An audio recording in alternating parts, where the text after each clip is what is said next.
Bangladesh Bharat match নিয়ে সবার আগ্রহ কিন্তু চরমে, কিন্তু এই ম্যাচের টিকিট কিন্তু একটা সোনার হরিণ। কিন্তু এর মধ্যে কিন্তু আমরা দেখেছি বেশ কিছু বাইরে কিন্তু বেশ কিছু গেটে কিন্তু টিকিট বিক্রি করা হচ্ছে কালোবাজারি করে, এবং সেই কিন্তু আমার প্রমাণও কিন্তু আমাদের সামনে রয়েছে, যিনি কিন্তু একটি টিকিট কিনেছেন 200 টাকা দিয়ে।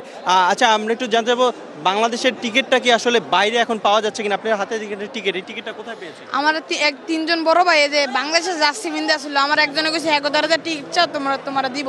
আমার তো 400 টাকা আনছিলাম বাসার থেকে আইন না, আমারে পরে আমি 1000 একজন ফাটালাম, কয় একজন আমার কয় 1500, আমি কই আমার তো 400 টাকা স্যার আইন না।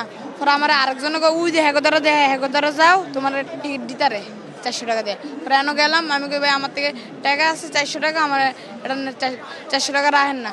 পরে আমার রাখছে। তার মানে 400 টাকা দিয়ে তুমি টিকিট পেয়েছো, আর 200 টাকা আবার মানে 200 টাকা দিয়ে টিকিট পেয়েছো। আসতে ঢোকার সময় কোনো ঝামেলা হয়েছে কিনা? না না। তার টিকিট সঠিক ছিল? জি। আচ্ছা, যেমনটা শুনছিলাম যে বাংলাদেশ বাফুফে কিন্তু অনলাইনে টিকিট ছাড়ার পরও কিন্তু সেই কালোবাজার কিন্তু থামানো যাচ্ছে না। সেই কালোবাজারে কিন্তু এখনও ম্যাচের দিন, ম্যাচের আগ মুহূর্তেও কিন্তু চলছে। এই ছিল স্টেডিয়াম থেকে আমার কাছে রিফাতুল ইসলাম মিরন, সময় সংবাদ।